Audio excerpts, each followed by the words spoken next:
মুসলিম বিধায়কদের চ্যাংদোলা করে ধরে বাইরে ফেলে দেওয়া হবে, এই মন্তব্য করেছিলেন বিজেপি বিধায়ক শুভেন্দু অধিকারী।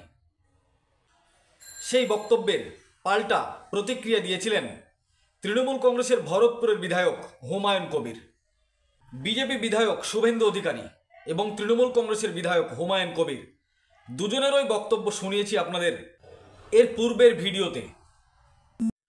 কিন্তু বিধায়ক হুমায়ুন কবিরকে রাজ্য তৃণমূল কংগ্রেসের পক্ষ থেকে, রাজ্য তৃণমূল কংগ্রেসের কমিটির পক্ষ থেকে বিধায়ক হুমায়ুন কবিরকে শোকজ করা হয়। শোকজের উত্তরে বিধায়ক হুমায়ুন কবির তিনি কি বলেছেন শোনাবো আপনাদের। এই ভিডিওটি যারা দেখছেন চ্যানেলটি লাইক করবেন, শেয়ার করবেন আর সাবস্ক্রাইব করবেন। আই লাভ মাই ইন্ডিয়া, মেরা ভারত মহান। থ্যাংক ইউ দোস্ত, জয় হিন্দ। গতকাল রাত্রিতেই শোকজের চিঠি পেয়েছিলাম।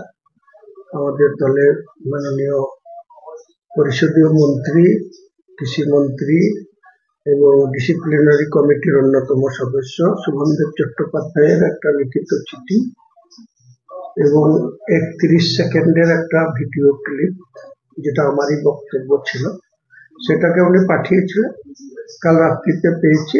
আজকে সকাল 9:35 মধ্যে যথাযোগ্য মর্যাদার সঙ্গে, সম্মানের সঙ্গে সেই জবাব দিয়ে দিয়েছি, সকলের উত্তর দিয়ে দিয়েছি। কিসের মাধ্যমে উত্তরটা দিলেন? হয়তো আমাকে হোয়াটসঅ্যাপে পাঠিয়েছিলেন উনি, আমিও হোয়াটসঅ্যাপে পিডিএফ করে দিয়েছি ওনার নাম্বারে।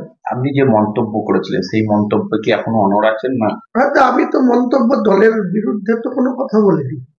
তৃণমূল কংগ্রেসের একজন বিধায়ক হিসেবে আমি তৃণমূল কংগ্রেসের নাম নিয়ে তো কোনো কথা বলিনি। আমাকে জাতিগতভাবে আক্রমণ করেছে বিরোধী দলনেতা শুভেন্দু অধিকারী, তাই আমি তাকে সেটা প্রতিহত করার চেষ্টা করেছি, সেটাকে অবস্ট্রাকশন করার চেষ্টা করেছি বা তার বিরোধিতা করেছি, এখনো করব। দল যদি এতে খুশি না হয় তো আপনার বিরুদ্ধে যে দেখুন, এইসব প্রশ্নের কোনো মানে হয় না। দল খুশি কি খুশি না, দল কোনো ব্যবস্থা নেবে কি নেবে না, সেটা দলের সর্বোচ্চ নেতৃত্ব এবং ডিসিপ্লিনারি কমিটির মাননীয় সদস্যদের অধিকারের মধ্যে পড়ে। তেনারা যা সিদ্ধান্ত নিতে পারেন সেটা নিয়ে আমার কি বলার থাকে। আপনি কি এই ব্যাপারে ক্ষমা চাইবেন দলের কাছে? প্রশ্নই নেই, আমি অন্যায় করিনি তো ক্ষমার প্রশ্ন আসছে?